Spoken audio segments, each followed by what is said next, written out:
میں صرف اتنا بتانا چاہتا تھا کہ اس تقوی کا اثر دنیا کے شعبوں پر، دنیا کے عہدوں پر اور مخلوق کی خدمات کے کاموں پر اس تقوی کا کیا اثر تھا۔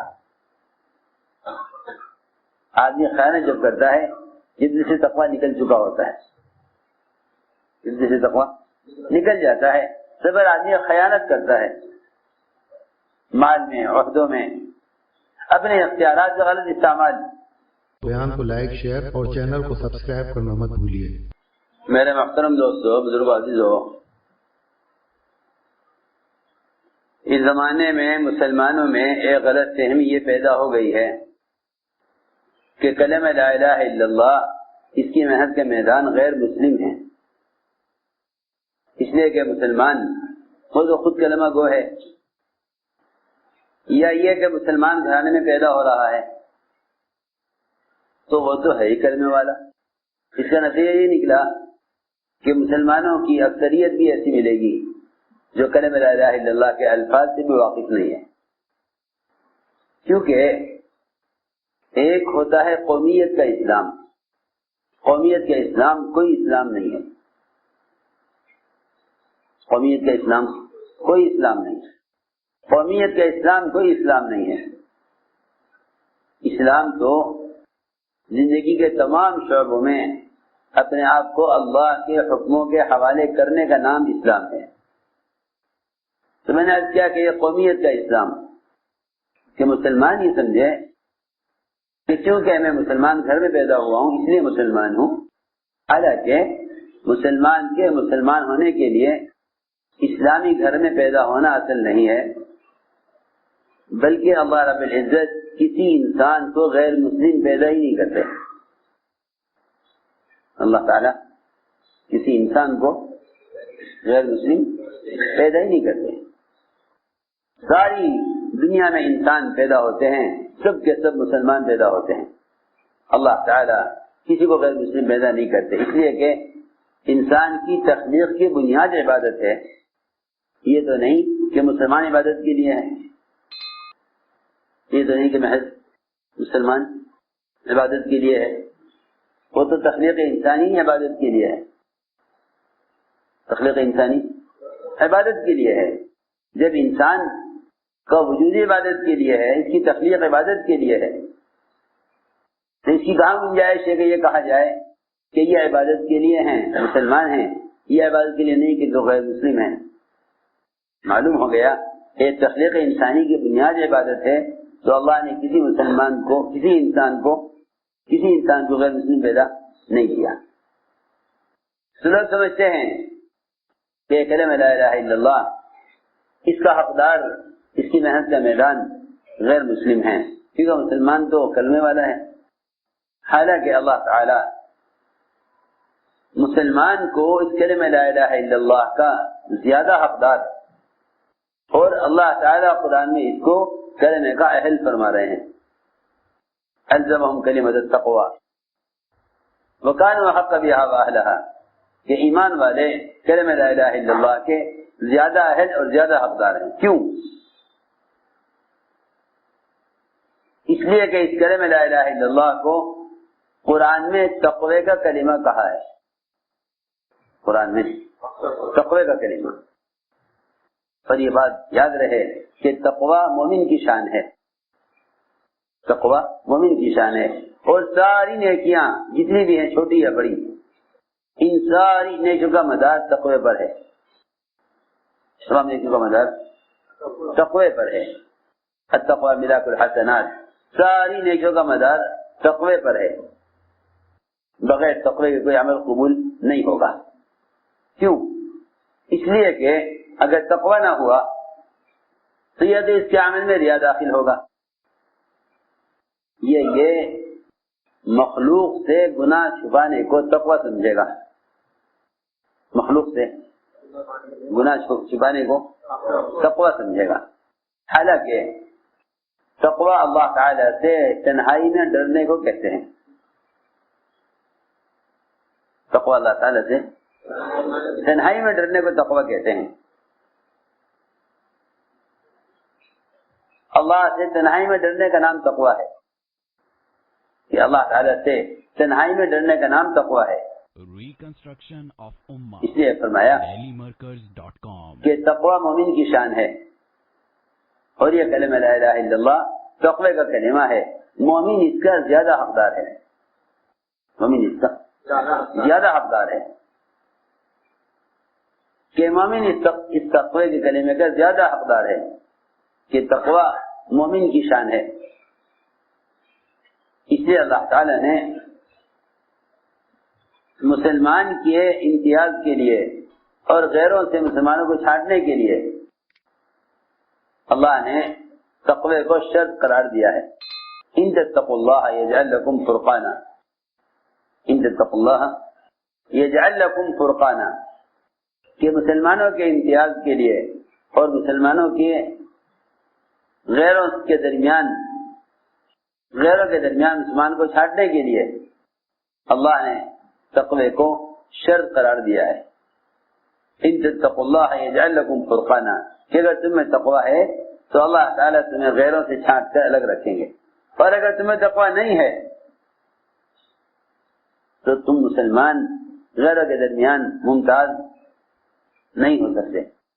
مسلمان کی امتیازی شان تقوی سے، مسلمان کی امتیازی شان تقوی کے ساتھ ہے.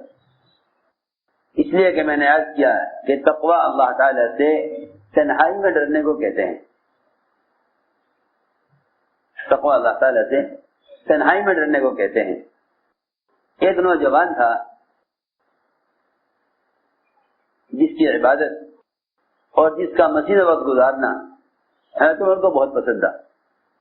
حضرت عمر کو بہت پسند تھا. میں عرض کر رہا تھا کہ قرآن نے بیان کیا ہے کہ تقوی والے صرف وہ لوگ ہیں، تقوی والے صرف وہ لوگ ہیں جن کو گناہ کے وقت اللہ یاد آ جائیں. اور واقعی اصل ذکر بھی یہی ہے.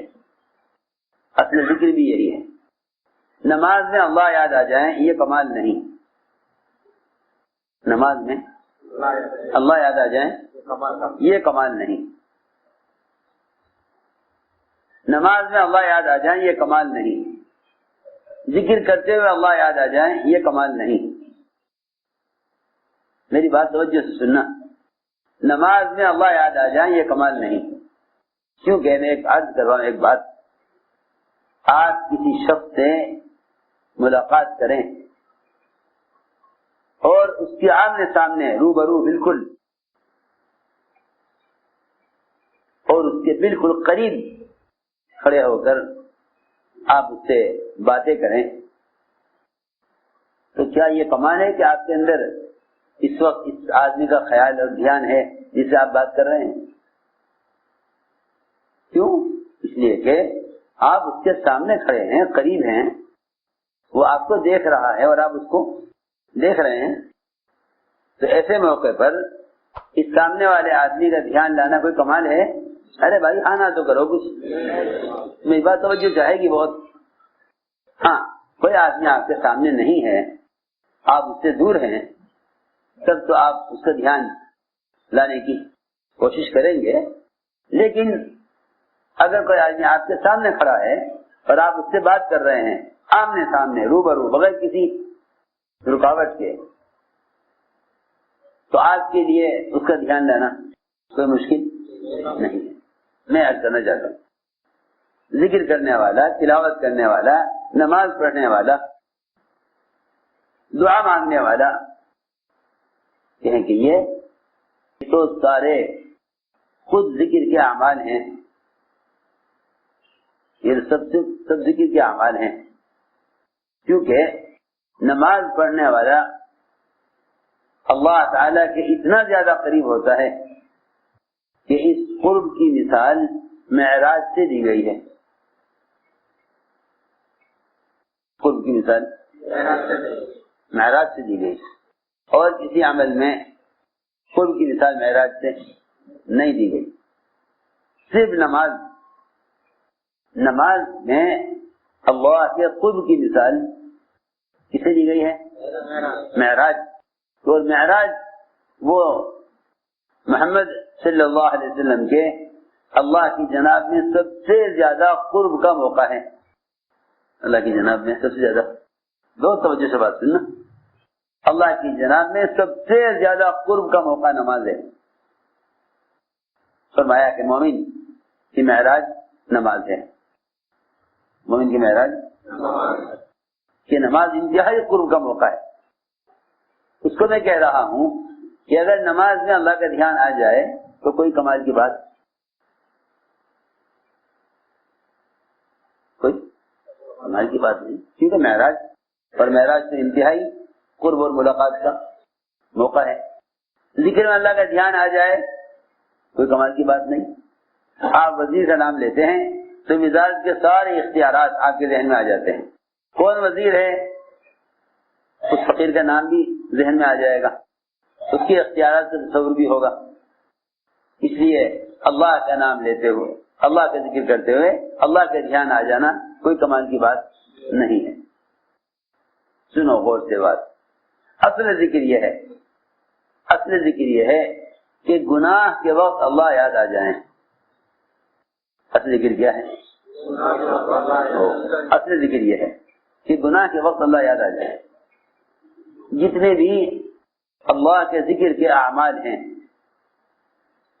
نماز ہے، تلاوت ہے، تسبیح ہے اور اللہ تعالی کا نام لے کر ذکر کرنا ہے، یہ سارے کے سارے اعمال اللہ کی یاد پیدا کرنے کے لیے، اللہ کو یاد رکھنے کے لیے ہیں. دو توجہ سے بات سننا، یہ سارے اعمال اللہ کو یاد رکھنے کے لیے ہیں. یاد کرنے کے جتنے بھی اعمال ہیں اللہ کو یاد رکھنے کے لیے ہیں. لوگ اللہ کو یاد کرتے تو ہیں، لوگ اللہ کو یاد کرتے تو ہیں مگر یاد رکھتے نہیں ہیں. اللہ کو یاد رکھتے نہیں، حالانکہ اللہ کو یاد رکھنا اصل ہے. اس لیے کہ یاد کرنے کے اوقات تو متعین ہیں. یاد کرنے کے اوقات صبح شام کی تسبیحات میں یاد کر لو، صبح شام کی نمازوں میں یاد کر لو، جب قرآن پڑھنے بیٹھو تو تلاوت میں اللہ کو یاد کر لو. جتنے اللہ کو یاد کرنے کے اعمال ہیں وہ اللہ کو یاد رکھنے کی استعداد پیدا کرنے کے لیے ہیں. اسے مولانا صاحب فرماتے ہیں اللہ کا ذکر اللہ کی اطاعت کی استعداد پیدا کرنے کے لیے اور اللہ تعالیٰ کو یاد رکھنے کے لیے ہے. اگر جتنے بھی ذکر والے اعمال ہیں، نماز ہے، روزہ ہے، ذکر و تلاوت ہے، یہ سارے اعمال اس لیے ہیں تاکہ تم ان اعمال کے علاوہ اوقات میں اللہ کو یاد رکھو. اس لیے فرمایا فاذکرونی اذکرکم، فاذکرونی اذکرکم، فاذکرونی اذکرکم، تم مجھے یاد رکھو میں تمہیں یاد رکھوں گا. تم مجھے یاد کرو نہیں بلکہ یاد رکھو. سنو غور سے. اقیم الصلاۃ لذکری، اقیم الصلاۃ لذکری، میری یاد پیدا کرنے کے لیے نماز قائم کرو. معلوم ہوتا ہے کہ نماز کے علاوہ اوقات میں اللہ کو یاد رکھنے کے لیے ہے. اس کو میں سمجھانا چاہتا تھا کہ اللہ نے شرط لگا دی ہے قرآن میں کہ اگر تمہیں تقویٰ ہے تو اللہ تعالیٰ تمہاری پوری زندگی کو، تمہارے سارے اعمال کو غیروں کے اعمال سے ممتاز اور غیروں کے اعمال سے مختلف کر دیں گے. اور اگر تمہیں تقویٰ نہیں ہے تو مسلمانوں کو غیروں کے درمیان سے چھانٹنا ناممکن ہو جائے گا. چنانچہ اللہ تعالیٰ نے قرآن میں تقوی والا ان کو فرمایا ہے، تقوی والا ان کو فرمایا ہے کہ جب وہ کسی گناہ کی طرف متوجہ ہوتے ہیں تو تقوی والے صرف وہ لوگ ہیں کہ جن کو اللہ تعالیٰ فوراً یاد آ جاتے ہیں. اللہ تعالیٰ ان کو فوراً یاد آ جاتے ہیں اور اللہ کو یاد کر کے ان کی آنکھیں کھل جاتی ہیں اور ان کو اس گناہ پر وعید اور عذاب ایسا سامنے آ جاتا ہے گویا وہ عذاب کو اپنی آنکھوں سے دیکھ رہے ہیں، گویا عذاب کو اپنی آنکھوں سے دیکھ رہے ہیں. یہ ہے تقوی والے. میں نے ایک بات عرض کی ہے کہ اعمال صالحہ اور اعمال خیر اور ذکر و عبادت اور تلاوت اور نماز، ان اعمال کو کرتے ہوئے اللہ یاد آ جائیں، یہ کمال نہیں ہے، بلکہ یہ ان اعمال کی کرتے ہوئے، ان اعمال کے دوران اللہ کا دھیان نہ آنا، یہ تو بہت بڑی محرومی ہے، بہت بڑی محرومی ہے۔ ذکر کے وقت اللہ یاد نہ آئے، یہ تو بہت بڑی محرومی ہے۔ یہ کوئی کمال نہیں کہ آپ کو ذکر میں، نماز میں اللہ کا دھیان آ جائے، یہ کوئی کمال نہیں، یہ کوئی کمال نہیں، یہ کوئی کمال نہیں۔ اس لیے کہ نماز میں بھی اللہ کا دھیان نہ آئے، یہ آدمی کا اپنی معراج میں غافل ہونا ہے اللہ سے، یہ کوئی کمال نہیں ہے کہ نماز میں اللہ کا دھیان آ جائے، یہ کوئی کمال نہیں ہے۔ کمال یہ ہے کہ جس وقت آدمی گناہ کر رہا ہو اور کوئی دیکھنے والا نہ ہو، اس وقت اللہ یاد آ جائے، اور یہی اعمال کی قبولیت کی علامت بھی یہی ہے، اعمال کی قبولیت کی علامت بھی یہی ہے۔ نماز کا اثر نماز میں نہیں، بلکہ نماز کا اثر نماز سے باہر کی زندگی میں نظر آئے۔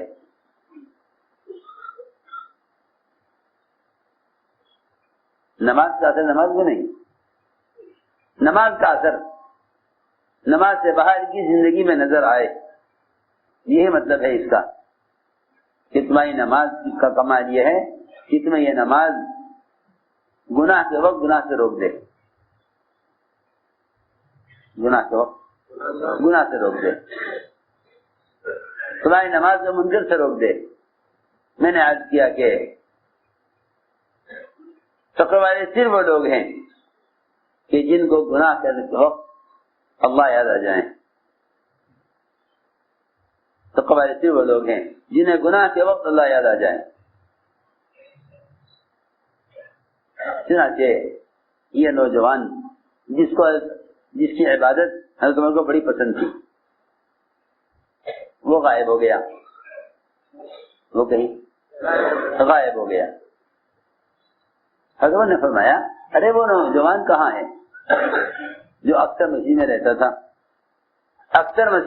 تھا، وہ کہاں غائب ہے؟ لوگوں نے کہا نہیں، اس کا تو انتقال ہو گیا،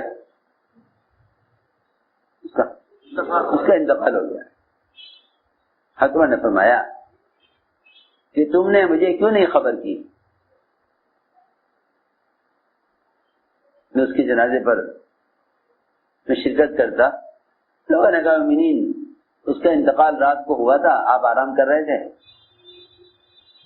تو خیال ہوا کیوں رات کو آپ کو پریشان کیا، اس کو ہم نے غسل دیا، نماز پڑھی، دفن کر دیا راتوں رات۔ تاخیر تو کرتے نہیں تھے جنازے، اور آپ کا انتظار نہ کیا کہ صبح تک کہاں انتظار کریں گے جنازے کا، اور اس وقت آپ کو تکلیف دینا مناسب نہیں سمجھا اور ہم نے اس کو دفن کر دیا۔ تو کیا ہوا اس کو؟ عمر رضی اللہ تعالیٰ عنہ اس نوجوان کے گھر گئے اور پوچھا اس کے والد سے کہ کیا بات ہوئی۔ معلوم ہوا کہ یہ نوجوان جب مسجد سے نکلتا تھا، اس کا معمول یہ تھا کہ یہ سیدھا اپنے والد کے پاس جاتا تھا، ان کی خدمت کر کے پھر اپنے گھر جاتا تھا۔ ایک نکلا مسجد سے تو اس کے مسجد کے درمیان میں ایک گھر کے سامنے ایک لڑکی کھڑی رہا کرتی تھی اور وہ اس کو اپنی طرف مائل کرتی تھی، اس نوجوان کو اپنی طرف مائل کیا، آؤ میرے پاس، اور یہ آنکھ بچا کر نکل جاتا تھا۔ ایک مرتبہ اس لڑکی نے اس کو آمادہ کیا، اتنی کوشش کی کہ یہ نوجوان اس لڑکی کے ساتھ ہو گیا۔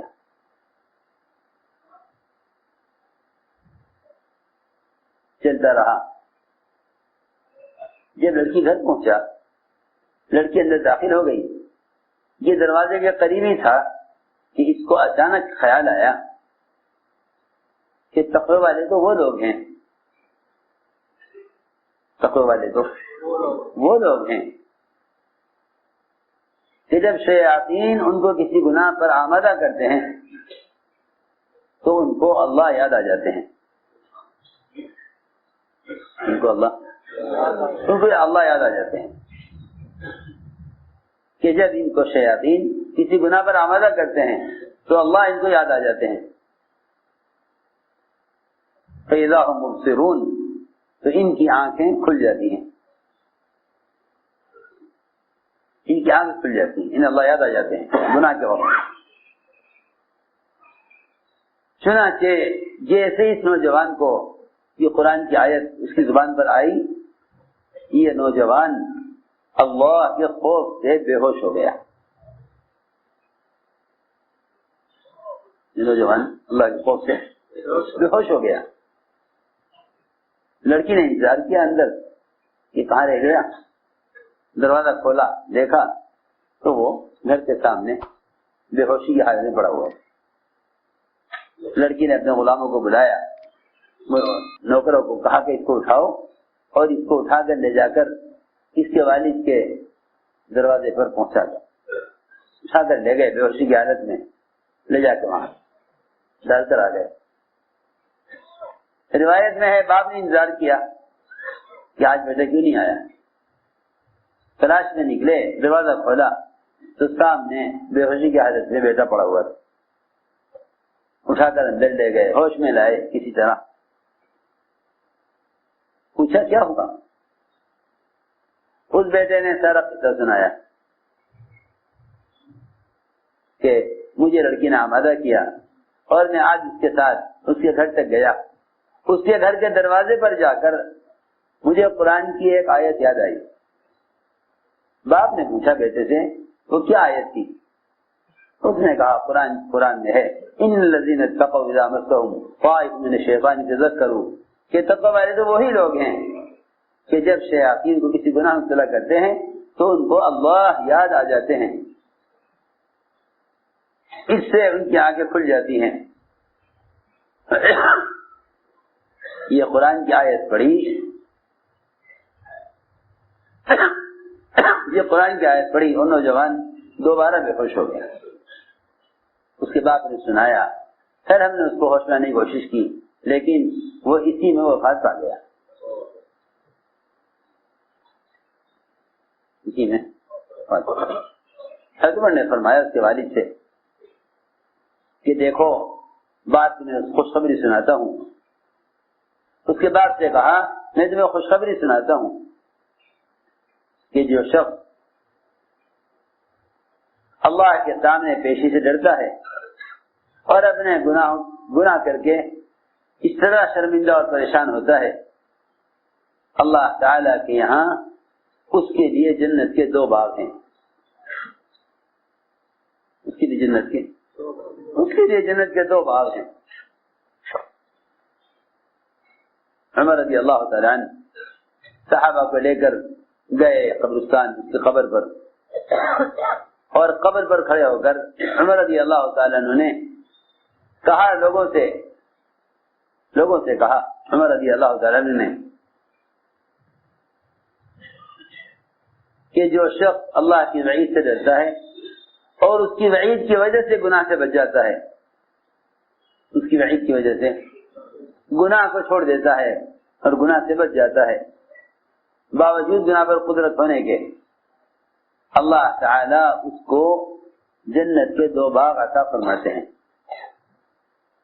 یہ عمر رضی اللہ تعالیٰ نے اس کی قبر پر بیان کیا اور صحابہ کو سنایا. حضرت عمر نے ادھر بیان کیا لوگوں میں، حضرت عمر ادھر بیان کیا لوگوں میں، حضرت عمر ادھر بیان کیا لوگوں میں کہ جو اللہ کے سامنے حاضری سے ڈرتا ہے اللہ نے اس کے لیے جنت کے 2 باغ کا وعدہ کیا ہے. حضرت عمر نے کہا اور اگر قبر کے اندر سے آواز آئی نوجوان نے کہا مومنین اللہ نے مجھے وہ دونوں باغ دے دیے ہیں.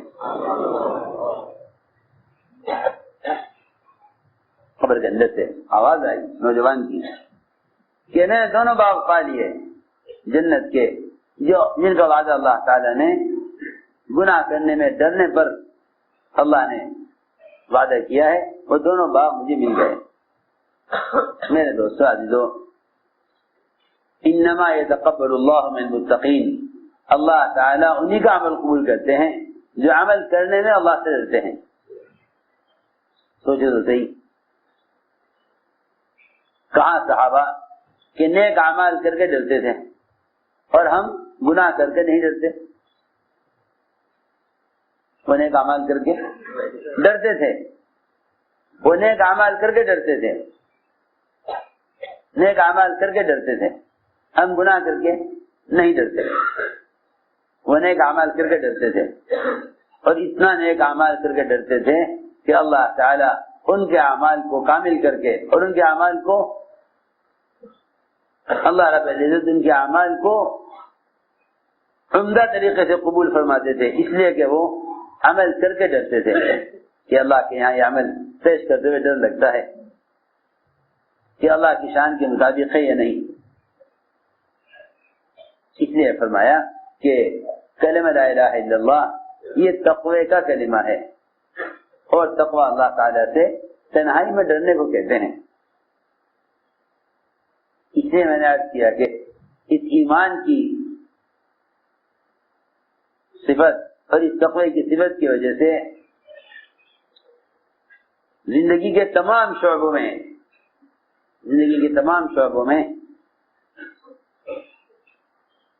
انسان اللہ کے حکم کو پورا کرتا ہے. جہاں چاہے اس کو رکھ دو، جہاں چاہو اس کو رکھ دو، یہ ہر جگہ تقوی کی وجہ سے کامیاب ہوگا، ہر جگہ تقوی کی وجہ سے کامیاب ہوگا. میں نے عرض کیا کہ تقوی اللہ تعالیٰ سے تنہائی میں ڈرنے کو کہتے ہیں،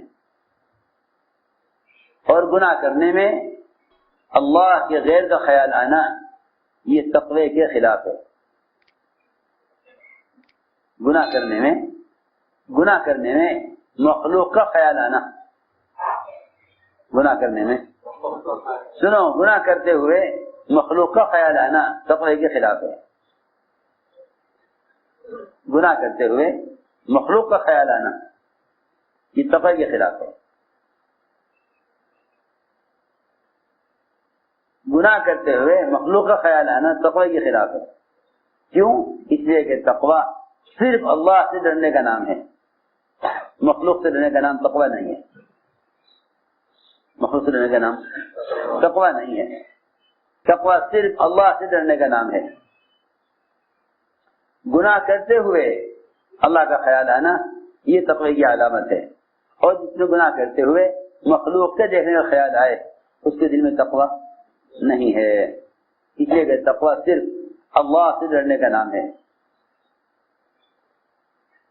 اس لیے میں نے عرض کیا کہ تقوی کے بغیر آدمی دنیا کے کسی بھی شعبے میں حکم پورا نہیں کر سکتا. مال میں خیانت، عہدوں میں ظلم جب ہوگا جب دلوں سے تقوی نکل چکا ہوگا. تقوی نکل جائے گا تو پھر مال میں خیانت، عہدوں میں ظلم. ورنہ بڑے بڑے صحابہ گورنر رہے ہیں ملکوں کے، اور وہ ان سارے دنیا کے تقاضوں کو اور عہدوں کو خدمت کے طور پر انجام دیتے تھے، عہدے کے طور پر نہیں، خدمت کے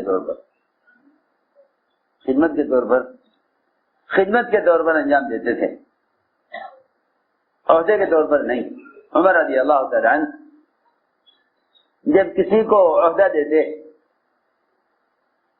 اور اسے گورنر بنا کر کسی ملک میں بھیجتے تو وہ صاف کہہ دیتا تھا کہ مومنین آپ مجھے وہاں والوں کو قرآن اور سنت سکھانے کے لیے بھیجیں تو میں جانے کے لیے تیار ہوں، اور اگر آپ مجھے وہاں بھیج رہے ہیں گورنر بنا کر تو میں گورنری کے لیے جانے کو تیار نہیں. ہاں آپ مجھے کسی ملک میں معلم بنا کر وہاں والوں کو دین سکھانے کے لیے بھیجے تو میں جانے کو تیار ہوں. لیکن اگر آپ مجھے بھیجتے ہیں عہدہ دے کر گورنر بنا کر تو میں اس کے لیے جانے کو تیار نہیں. اللہ اکبر. ایک مرتبہ عمر رضی اللہ تعالیٰ عنہ نے عمیر بن سعد کو بھیجا ہند کا گورنر بنا کر. میں صرف اتنا بتانا چاہتا تھا کہ اس تقوی کا اثر دنیا کے شعبوں پر، دنیا کے عہدوں پر اور مخلوق کی خدمات کے کاموں پر اس تقوی کا کیا اثر تھا. آدمی خیانت جب کرتا ہے جلدی سے تقوی نکل چکا ہوتا ہے، جلدی سے تقوی نکل جاتا ہے. صبر آدمی خیانت کرتا ہے مال میں، عہدوں میں، اپنے اختیارات کا غلط استعمال. عمر بن سعد کو بھیجا عمر رضی اللہ تعالیٰ عنہ نے گورنر بنا کر، ہند کا گورنر. یہ وہاں گئے، 1 سال تک خدمت کی. جتنے وہاں مالدار تھے ان مالداروں سے زکوٰۃ کا مال وصول کرتے اور جتنے وہاں فقراء اور مستحقین زکوٰۃ تھے ان کو ان کی زکوٰۃ اور ان کا حق ان کو دے دیتے. 1 سال تک. ایسا تو تھا نہیں کہ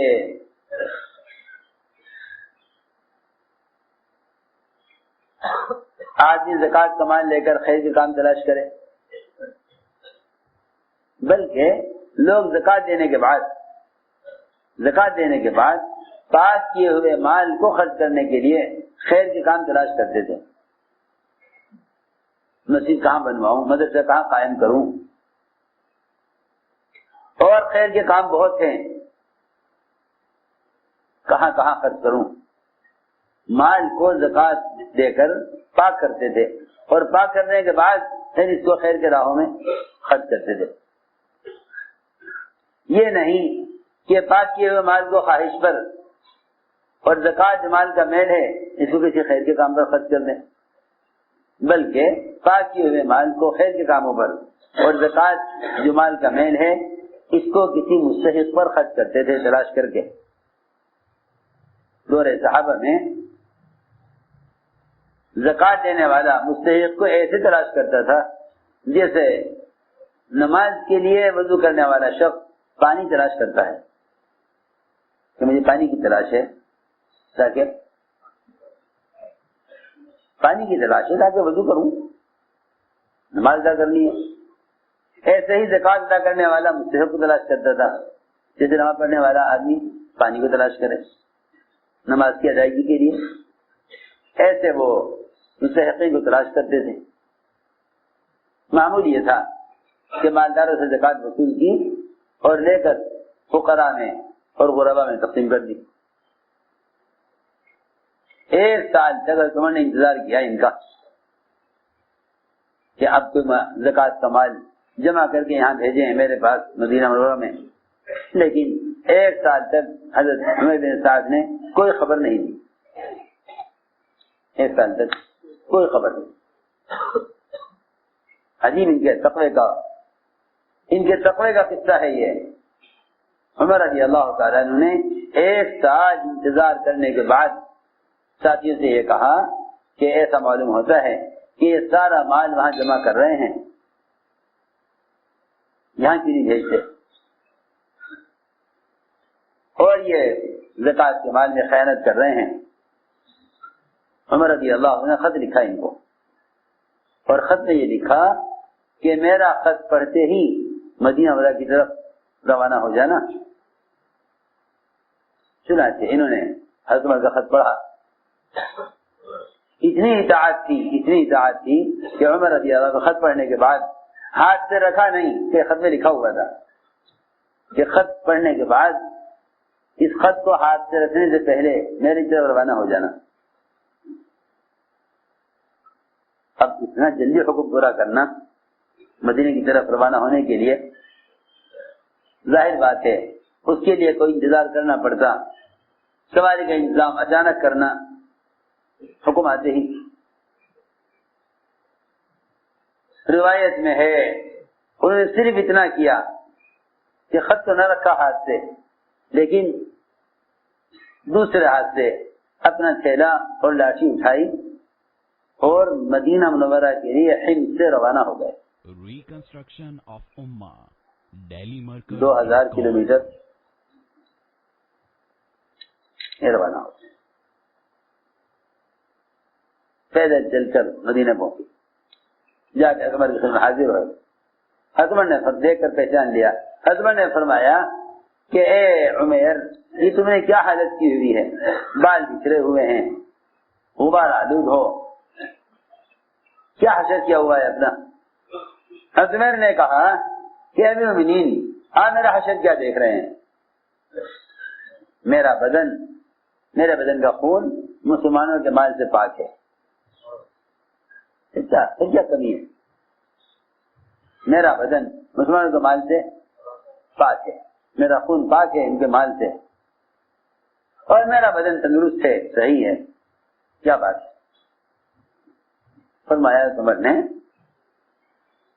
کہ تم پیدل چل کر آئے ہند سے؟ کہنے لگے ہمیں مومنین، انہوں نے مجھے سواری دی نہیں اور میں نے ان سے سواری کا سوال کیا، کیونکہ سوال کرنا حرام ہے. سوال کرنا حرام ہے. ان سے میں نے سوال نہیں کیا اور انہوں نے مجھے سواری نہیں دی. میں پیدل چل کر آیا ہوں ہند سے مدینہ منورہ، اس لیے آپ کو بال بڑے ہوئے اور غبار اور مٹی نظر آ رہی ہے، کیونکہ اتنا لمبا سفر پیدل کیا ہے. سارا ریگستان وہاں سے یہاں تک. حضرت نے فرمایا بہت ہی برے مسلمان ہیں ہند کے، 1 سال تم سے خدمت لی انہوں نے اور تمہیں چلتے ہوئے سواری بھی نہیں دی. بہت ہی برے مسلمان ہیں، بہت ہی برے مسلمان ہیں ہند کے رہنے والے کہ تمہیں 1 سال تم سے خدمت دی اور تمہیں چلتے ہوئے سواری نہیں دی. بہت برے مسلمان ہیں. عمر بن سعد نے کہا اے عمر، اللہ سے ڈر، غیبت نہ کر. اللہ نے غیبت سے منع کیا ہے. تم غیبت کر رہے ہند والوں کی. عمر، اللہ سے ڈر، غیبت نہ کر. کیونکہ ہند والے وہ نماز پڑھتے ہیں، کیونکہ اس زمانے میں مسلمان نماز پڑھنے والے کو اور غیر مسلم بے نمازی کو کہا جاتا تھا. غیر مسلم کی پہچان ہے کہ وہ نماز نہیں پڑھتا، اور مسلمان کی علامت یہ کہ وہ نمازی ہے. بہت سے قصوں میں ملے گا کہ وہ نماز پڑھتے ہیں، وہ نماز پڑھتے ہیں یعنی مسلمان ہیں. مسلم کو مصلی کہا جاتا تھا، مسلم کو مصلی کہا جاتا تھا. اس زمانے میں غیر مصلی کو مسلم کہتے ہیں. اس زمانے میں نماز نہیں پڑھتا وہ مسلمان. اس زمانے میں صرف نماز پڑھنے والے کو مسلمان کہا جاتا تھا. اس لیے کہ تصور ہی نہیں تھا کہ مسلمان نماز چھوڑ دے. یہ تو نظر آتا تھا کہ غیر مسلم نماز پڑھ لے، لیکن یہ کہیں نہیں تھا کہ مسلمان نماز چھوڑ دے. عمر بن سعد نے فوراً ٹوک دیا عمر کو، اللہ سے ڈرو عمر، اللہ سے ڈرو، مسلمانوں کی غیبت مت کرو. آپ نے کہا بہت برے مسلمان ہیں اور مسلمانوں کی غیبت نہ کرو، اللہ سے ڈرو. حکمت نے فرمایا کہ اے عمیر، یہ بتاؤ وہ مال کہاں ہے جو تم نے 1 سال میں وہاں جمع کیا ہے؟ عمیر نے کہا کہ عمر، بات یہ ہے کہ آپ کو میری بات سے تکلیف تو ہوگی، لیکن حقیقت یہ ہے کہ اس مال میں نہ میرا کوئی حصہ تھا نہ آپ کو کوئی حصہ تھا. میں نے سارا مال وصول کیا مالداروں سے اور فقراء کو دیا، نہ میرا کوئی حصہ تھا اس میں نہ آپ کا. اس لیے سوال ہی آپ کا سمجھ نہیں آ رہا میرے کہ آپ مال کے بارے میں کیوں پوچھ رہے ہیں. حضرت عمر نے کہا کہ میرا تو خیال یہ ہے شاید یہ عمیر گھر میں مال چھپا کر گھر میرے پاس آیا ہے. ایسی نگرانی ہوتی تھی. فرمایا کہ عمیر ہم تمہیں دوبارہ اسی عہدے پر بھیجنا چاہتے ہیں. تم نے بڑا اچھا کام کیا. حضرت عمر نے کہا اے مومنین آپ کی بات یاد رکھیں کہ آپ کے زمانے میں اور آپ کے بعد کوئی اور خلیفہ آ جائے اس کے زمانے میں میں کبھی بھی گورنر کا کام نہیں کروں گا. اس لیے کہ اس عہدے نے میری زبان کو ایسا گندا کر دیا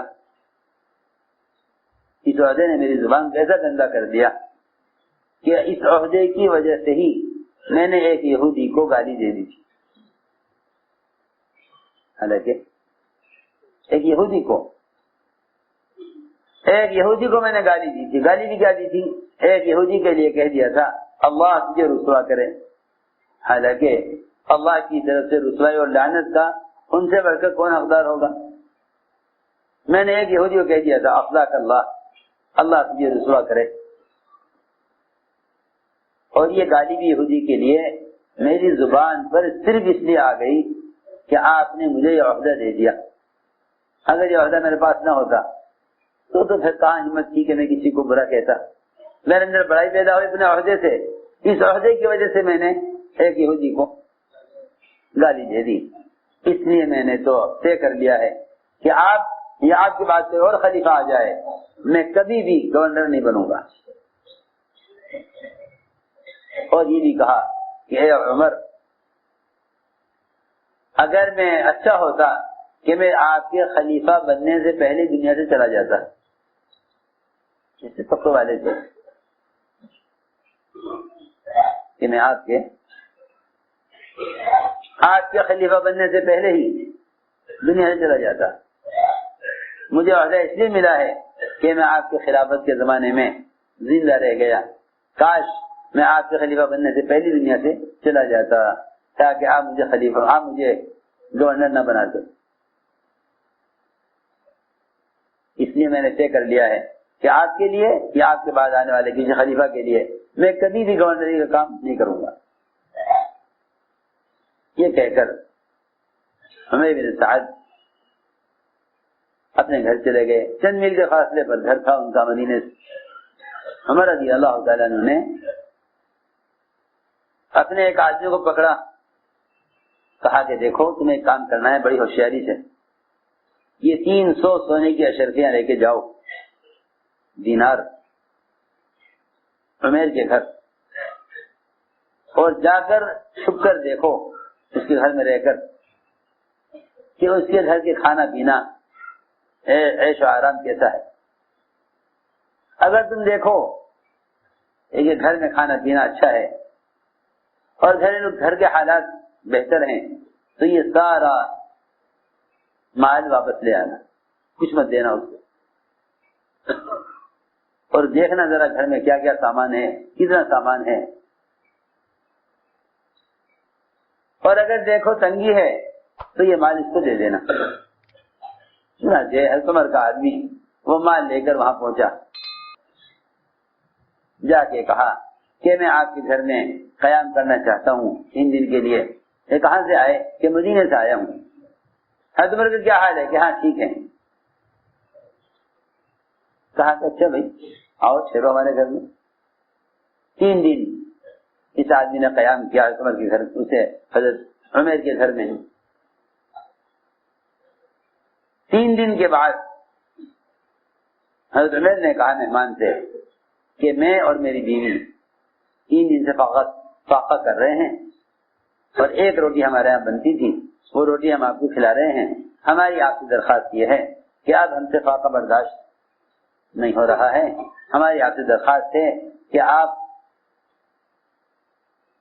کسی دوسرے گھر میں منتقل ہو جائیے اس لیے کہ اب ہم سے فاقہ برداشت نہیں ہوتا.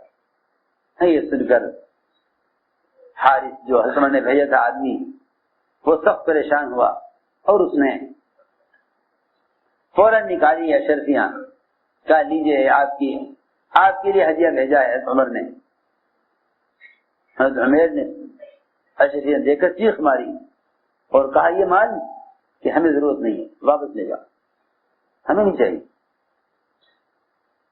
ہمیں نہیں چاہیے مال، واپس لے جاؤ۔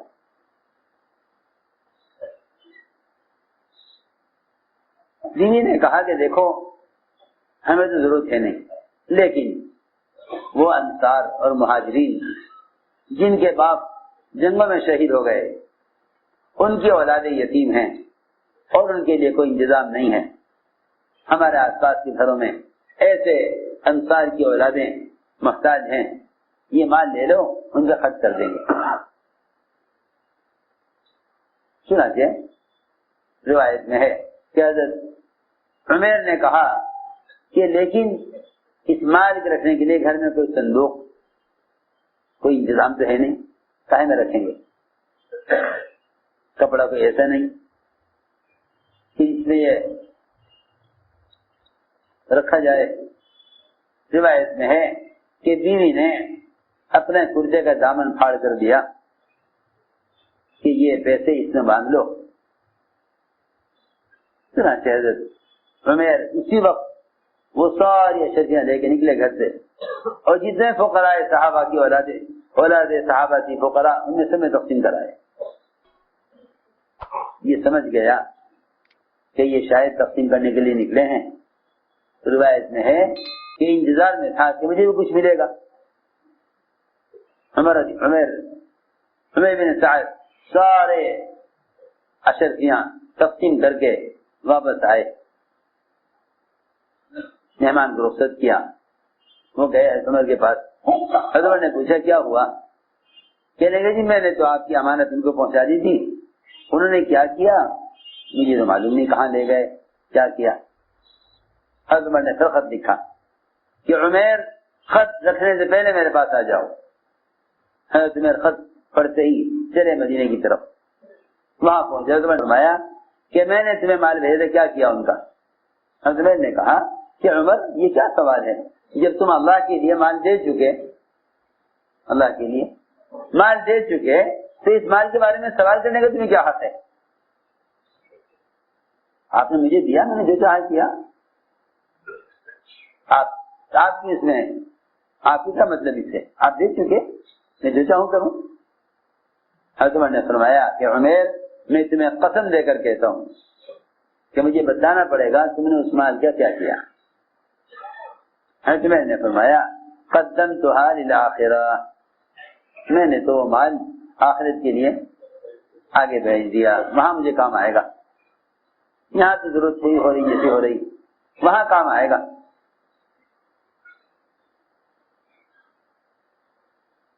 حضرت عمر کو بڑا خیال ہوا کہ دیکھو تو صحیح، ہم سمجھتے تھے کہ اس نے مال چھپایا ہوا ہوگا گھر میں، حالانکہ فاقے سے 3 دن گزارے، مہمان کے 1 روٹی بنا کر کھلاتے رہے، مال دیا تو اس مال کو بھی تقسیم کرائے۔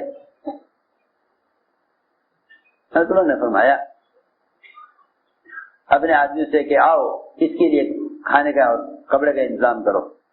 کپڑا دیا حضرت عمر نے، اور بہت سا غلہ دیا، بہت سا غلہ دیا، میں کہ دیکھو یہ غلہ لے جاؤ اور یہ کپڑے لے جاؤ۔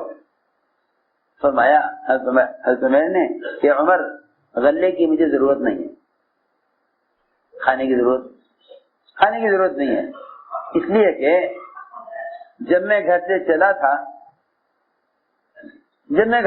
تھا تو آج کے کھانے کا انتظام گھر میں تھا، میں اتنے جو چھوڑ کر آیا ہوں جس سے آج کی ضرورت پوری ہو جائے، اور کل کا رزق اللہ کے ذمہ ہے، کل کا رزق کل ملے گا۔ اب میں آج یہ غلہ لے کے جاؤں اس کی ضرورت نہیں ہے، کیونکہ آج کے کھانے کا انتظام ہے، غلہ مجھے نہیں چاہیے، غلہ تو مجھے نہیں چاہیے، آج کے کھانے کا انتظام ہے۔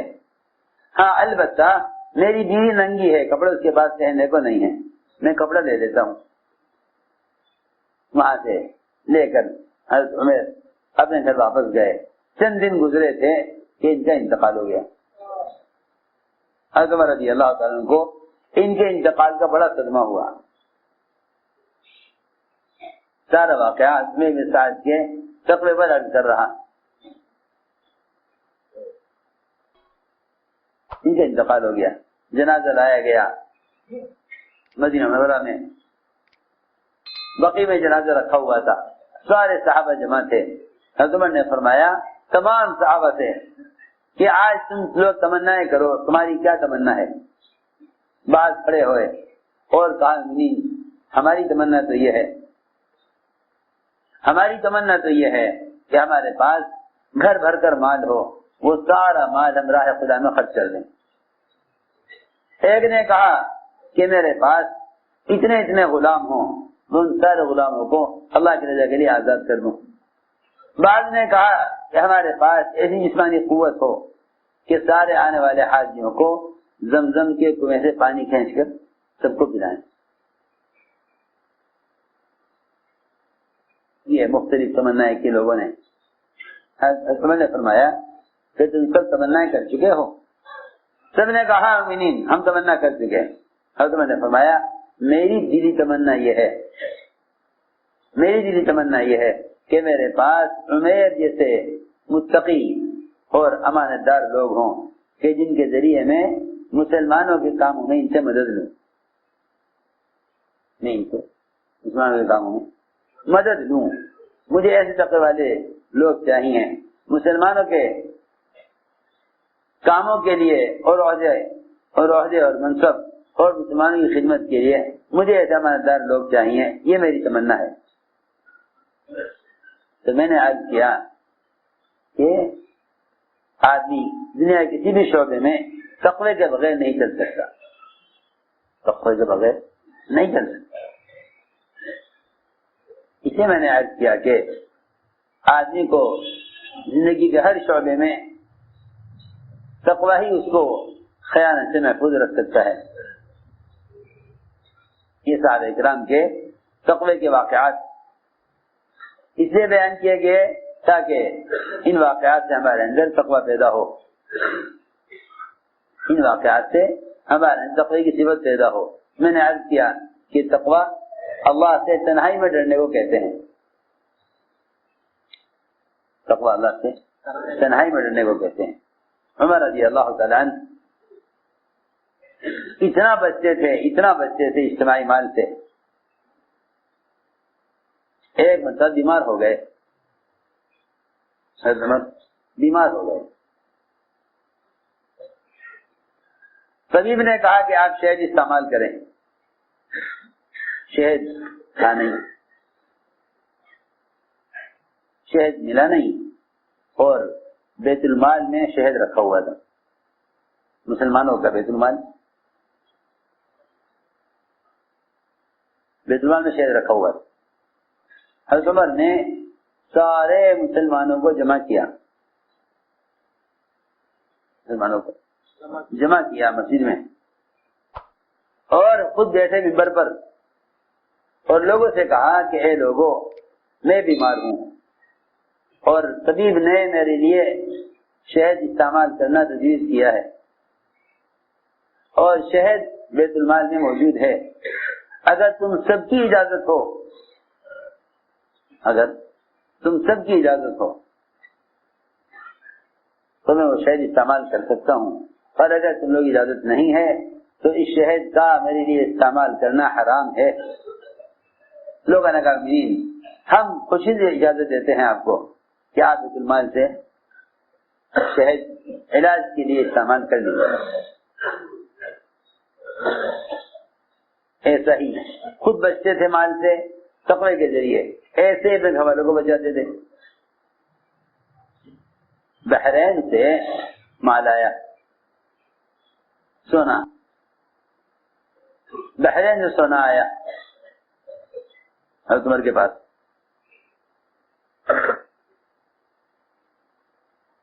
بحرین سے سونا آیا حضرت عمر کے پاس۔ اتنے میں حضرت حفصہ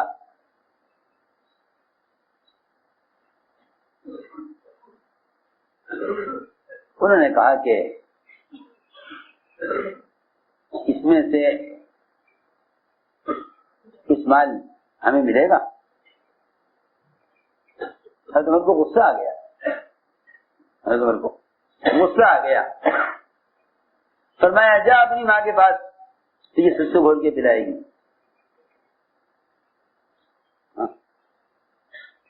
جا اپنی ماں کے پاس، تو یہ ستو گھول کے پلائے گی. جا اپنی ماں کے پاس.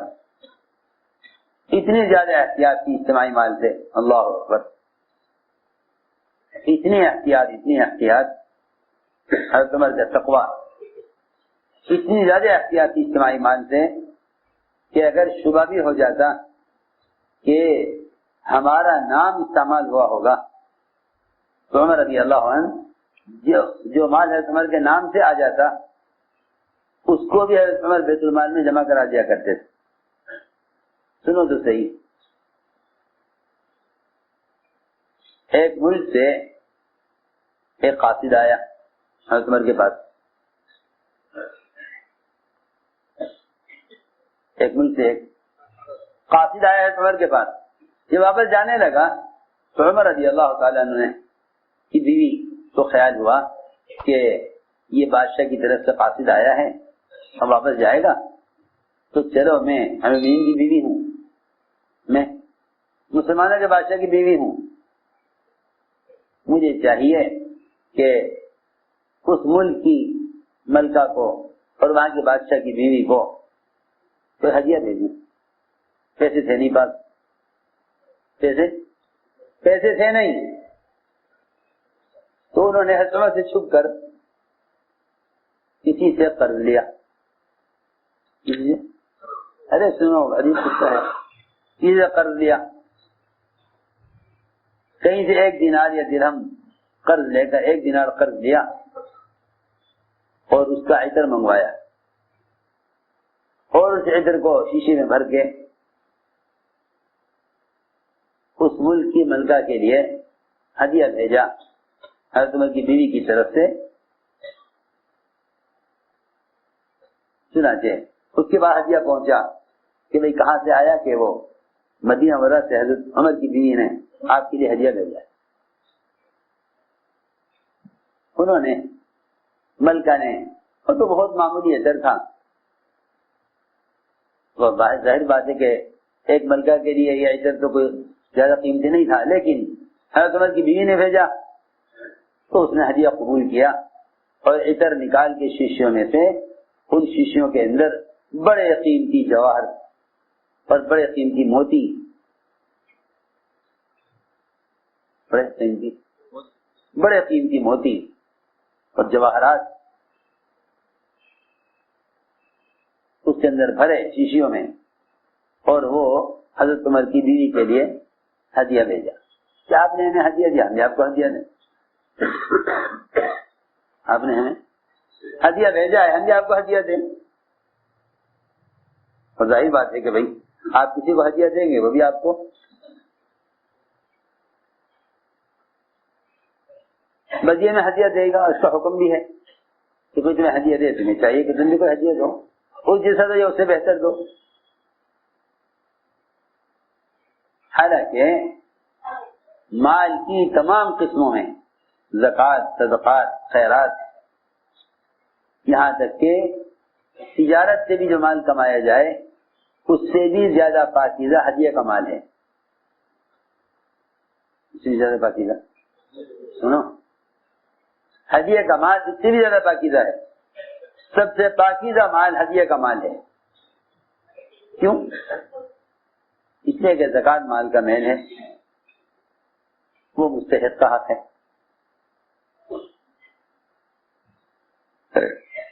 تجارت کا مال خبر نہیں کس طرح کمایا، خبر نہیں کیسے کمایا، کہاں خیانت کی. لیکن ہدیہ کا مال سب سے زیادہ پاکیزہ ہوتا ہے.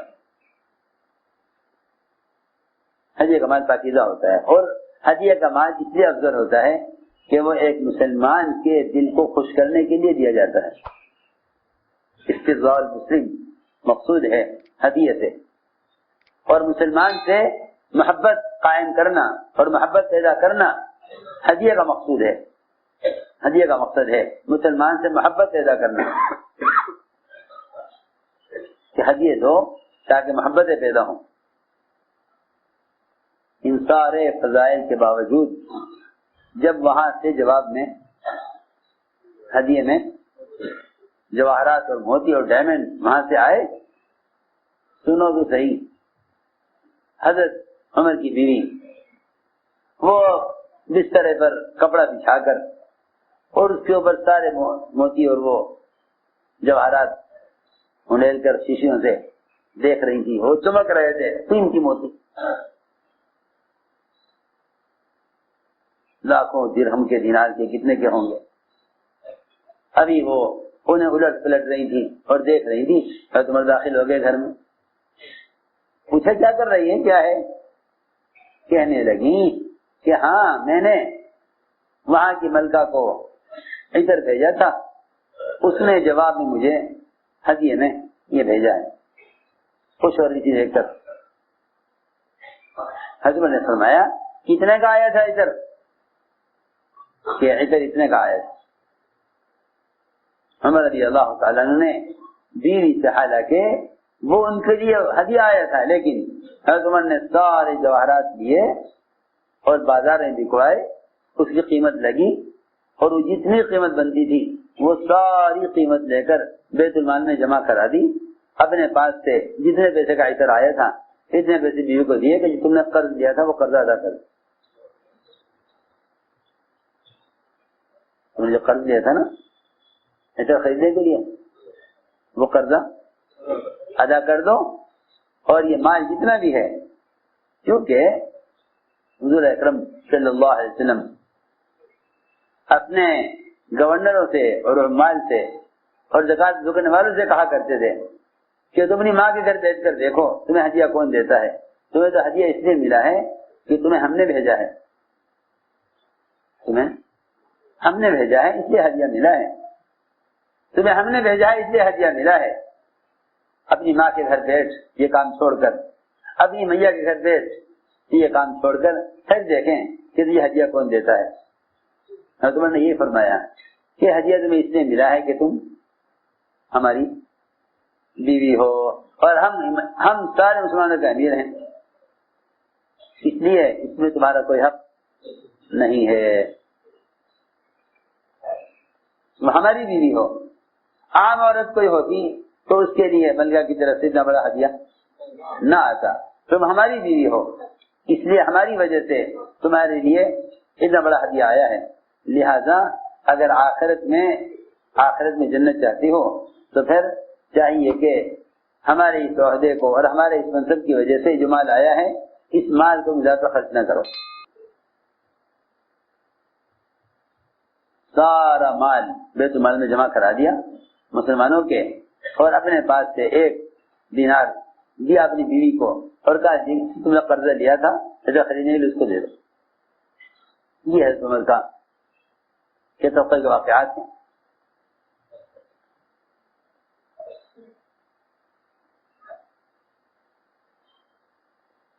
کہیں سے مال آ گیا حضرت عمر کے پاس، مال کا ڈھیر لگا ہوا، مال کا ڈھیر لگا ہوا.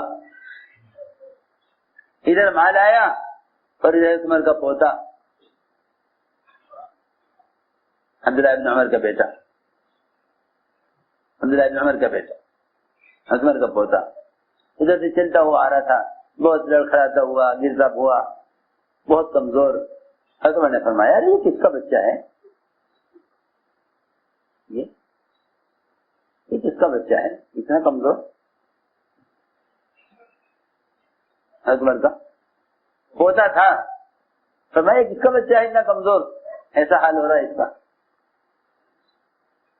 لوگوں نے کہا، عبداللہ بن عمر نے کہا یہ آدمی کا تو پوتا ہے میرا بیٹا، آدمی کا تو پوتا ہے یہ میرا بیٹا ہے.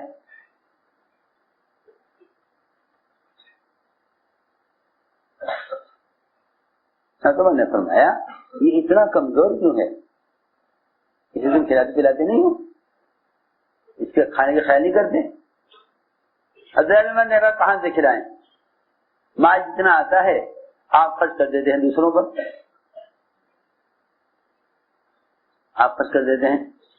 پر، اپنی اولاد کو آپ دیتے نہیں، اس لیے یہ کمزور ہیں. موقع ملا عبداللہ بن عمر کو کہ یہ موقع اچھا ہے عمر کو کے سامنے تنگی کی شکایت کرنے کا کہ مال جتنا آتا ہے آپ خرچ کرتے تھے دوسروں پر، اپنے بچوں کو دیتے نہیں، اس لیے بچے کمزور ہیں۔ Reconstruction of Ummah DailyMarkers.com حضرت عمر رضی اللہ تعالیٰ نے فرمایا کہ اے بیٹے، میں تمہیں اس دھوکے میں رکھنا نہیں چاہتا کہ باپ امیر المومنین ہے تو ہمیں کچھ کرنے کی کیا ضرورت ہے؟ بھائی تم خود تجارت کرو، خود تجارت کرو اور پیسہ کماؤ اور کما کے خرچ کرو، کما کر خرچ کرو۔ یہ حضرت نے فرمایا عبداللہ بن عمر سے کہ تم اس دھوکے میں نہ رہو، کہ خود تجارت کرو،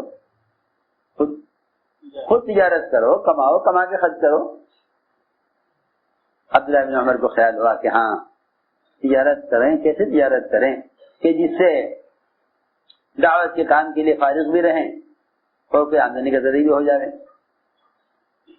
آمدنی کا کوئی ذریعہ بھی ہو اور فارغ بھی رہیں دین کی خدمت کے لیے۔ بہت سوچ کر بہت آسان راستہ سمجھ آیا کہ جس میں نفع بھی ہے، تجارت بھی ہو جائے گی، آمدنی کا ذریعہ ہو جائے گا اور فارغ بھی رہیں گے۔ کہ آسان شکل یہ ہے کہ کمزور، لاغر، سستے، گھٹیا اونٹ خریدے جائیں قرض لے کر، اور پھر ان اونٹوں کو چراگاہ میں ڈال دیا جائے تاکہ وہ اونٹ چر کر 6 مہینے سال بھر میں فربا اور صحت مند اور مضبوط ہو جائیں، پھر قیمت ان کی بڑھے گی، لا کے بیچیں گے مارکیٹ میں، جو نفع ہوگا اس نفع سے اپنی بھی ضرورت پوری کریں گے، اللہ کے راستے میں خرچ کریں گے۔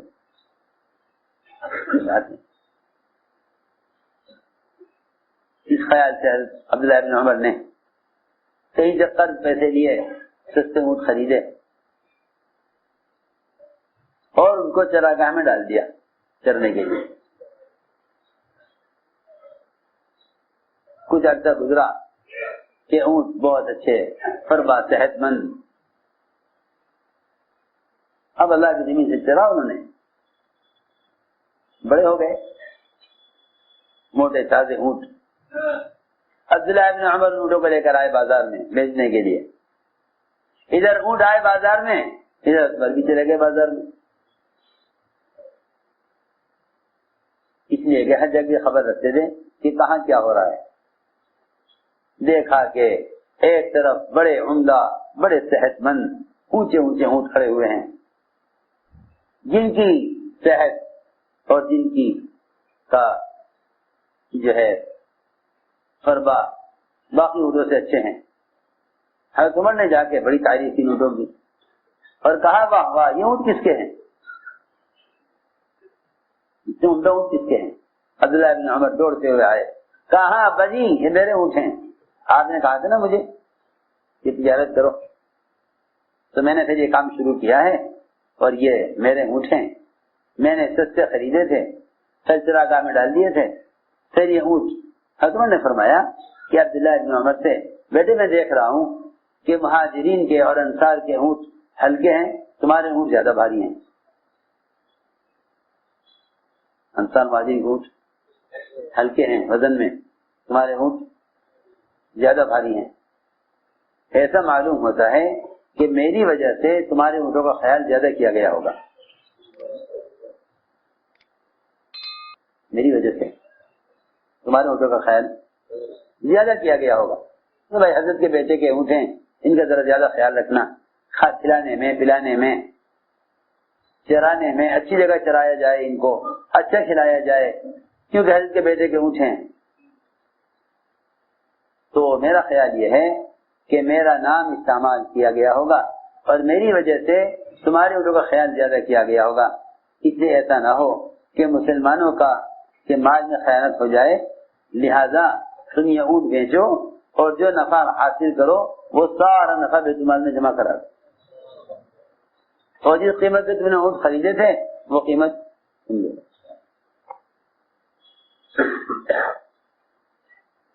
یہ حضرت عمر نے عبداللہ ابن عمر کے حکم دیا کہ سارا مال جتنا تمہارا بنتا تھا، جتنا نفع آیا ہے اس اونٹ کی تجارت سے، سارا نفع بیت المال میں جمع کرا ہے. ایسا نہ ہو قیامت میں اللہ تعالیٰ یہ کہیں کہ تم نے اس کام کی ذمہ داری کو دنیا کے لیے استعمال کیا، اس سے تو آخرت ضائع ہو جائے گی. اس سے آخرت ضائع ہو جائے گی.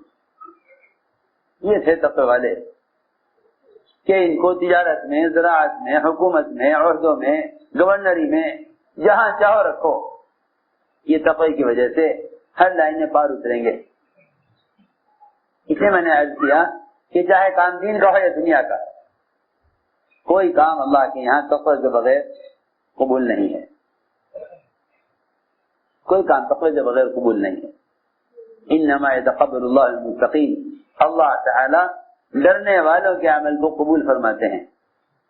اور عمل کی قبولیت کی علامت ہے کہ جس شخص کا جو عمل قبول ہو جائے گا اللہ کے یہاں، اس کی قبولیت کی علامت یہ ہے کہ اس سے بہتر عمل کرنے کو دل چاہے گا. جو عمل اللہ کے یہاں قبول ہو جائے گا اس سے بہتر عمل کرنے کو دل چاہے گا. اور اعمال سے وہ لوگ دور ہو جاتے ہیں جن کے اعمال مردود ہوتے ہیں، انہیں اگلے عمل کی توفیق نہیں ہوتی، اگلے عمل کی کرنے کو دل نہیں چاہتا. میں نے عرض کیا کہ تقوی اسے کہتے ہیں کہ آدمی دنیا کے کسی بھی شعبے میں ہو، وہ تقوی کے بغیر کامیاب نہیں ہو سکتا. اس لیے فرمایا کہ تقوی پر سب سے پہلا وعدہ یہ ہے کہ ہم متقی کے لیے ہر تنگی سے نکلنے کا راستہ بنائیں گے. ہر تنگی سے نکلنے کا راستہ بنائیں گے، ہر تنگی سے نکالیں گے متقی کو. ایک پہلا وعدہ ہے من یتق اللہ یجعل لہ مخرجا، کہ ہم متقی کے کام کے لیے نکلنے کا راستہ بنائیں گے. پہلا وعدہ ہے من یتق اللہ یجعل لہ مخرجا. صحابہ کرام کی ضروریات کا ظاہر کے خلاف پورا ہونا، یہ صرف ان کے تقوی کی وجہ سے تھا. صرف ان کے تقوی کی وجہ سے، ان کے تقوی کی وجہ سے. سب سے بڑا تقوی یہ ہے، تقوی کی علامت، سب سے بڑا حکم یہ ہے تقوی میں کہ آدمی اپنے آپ کو سوال سے بچا لے.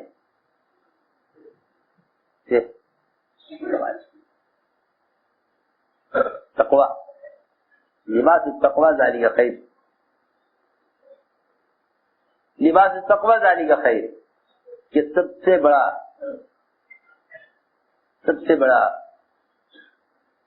یعنی سب سے بڑا لباس اور سب سے بڑی زینت وہ اپنی حاجت کو مخلوق سے چھپانا ہے. اپنی حاجت کو مخلوق سے چھپانا ہے. واقعی اللہ تعالی ہر فقر سے، تنگی سے نکال دیتے ہیں اس شخص کو ہمیشہ کے لیے جو اپنے حاجت کو مخلوق سے چھپا لے. حاجت کو مخلوق سے چھپا لے، اپنے حاجت کو مخلوق سے چھپا لے. اللہ تعالیٰ اس کے لیے ایسا انتظام کرتے ہیں کہ نسلوں تک اللہ تعالیٰ رزق کا دروازہ کھول دیتے ہیں ایسے لوگوں کے لیے جو اپنے حاجت کو مخلوق سے چھپا لیں. ایک صحابی فاقے سے تنگ آ گئے، میاں بیوی گھر میں اور سخت فاقے کی حالت.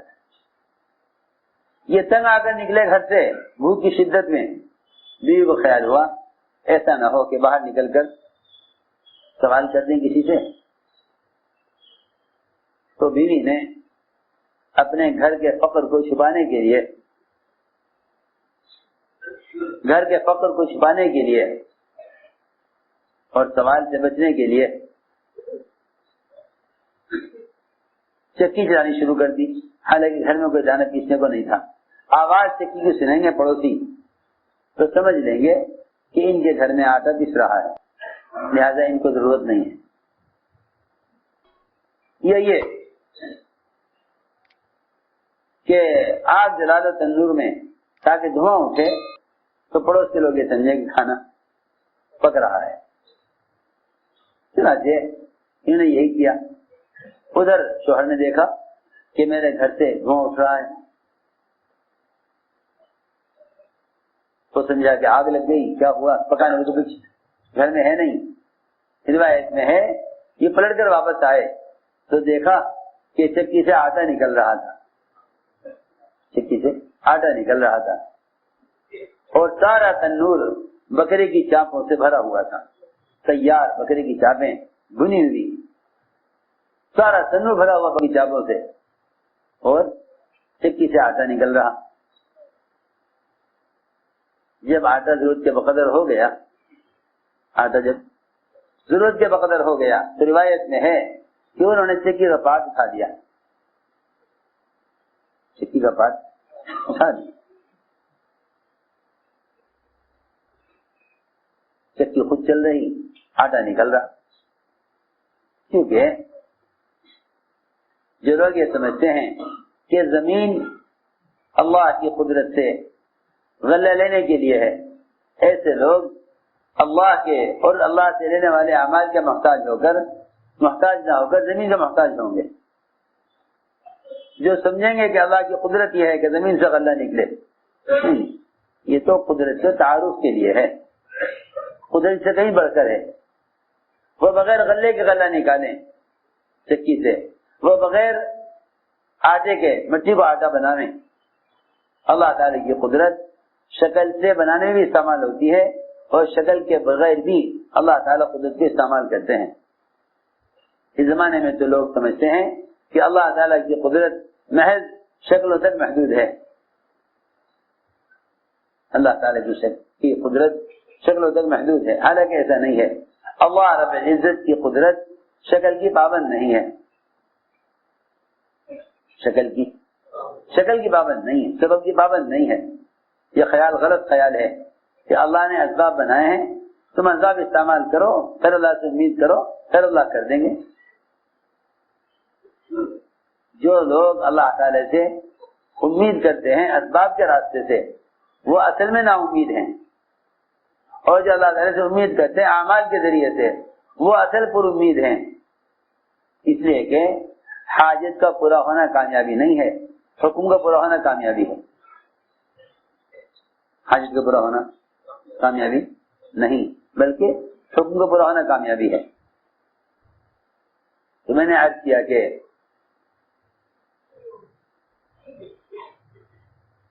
صحابی نے دیکھا کہ اس میں سے آٹا نکل رہا، انہوں نے چکی کو اٹھا دیا.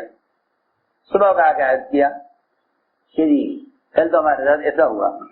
آپ نے فرمایا اگر اس چکی کو کپاٹ نہ اٹھاتے تو یہ چکی اسی طرح ہمیشہ چلتی رہتی اور ہمیشہ اس میں آٹا نکلتا رہتا. آٹا اس میں سے ہمیشہ نکلتا رہتا، آٹا اس میں ہمیشہ نکلتا رہتا. میرے دوستوں عزیزوں، علم اور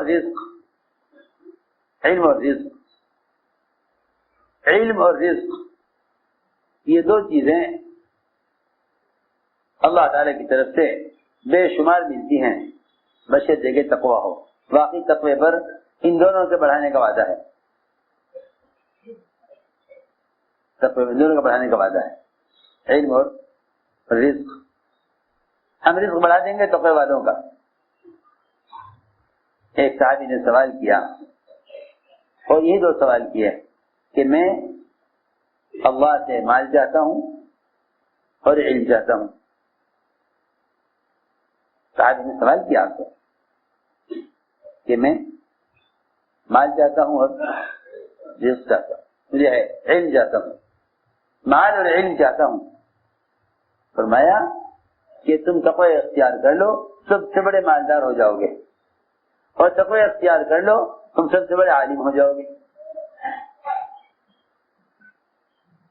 اس لیے کہ رزق کے بڑھنے کا گناہوں کے ساتھ کوئی جوڑ نہیں، اور علم کے بڑھنے کا گناہوں کے ساتھ کوئی جوڑ نہیں. فرمایا اتق اللہ تکن عالم الناس، تقوی اختیار کر لو سب سے بڑے عالم ہو جاؤ گے. اور مال کے بارے میں سوال سے بچ جاؤ. وہ تو جو آدمی دوسرے کے مال کو جتنی بھی حرص کی نظر سے دیکھتا ہے، مال اس سے اتنا ہی دور ہو جاتا ہے. سوال تو بہت بعد کی چیز ہے.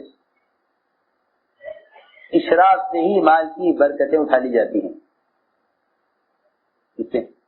اشراف دوسرے کے مال کے حاصل کرنے کی طلب دل کے اندر پیدا ہو، سوال چلا کرے زبان سے، لیکن اشراف ہی خیال آنا دوسرے کے مال کا، یہی آدمی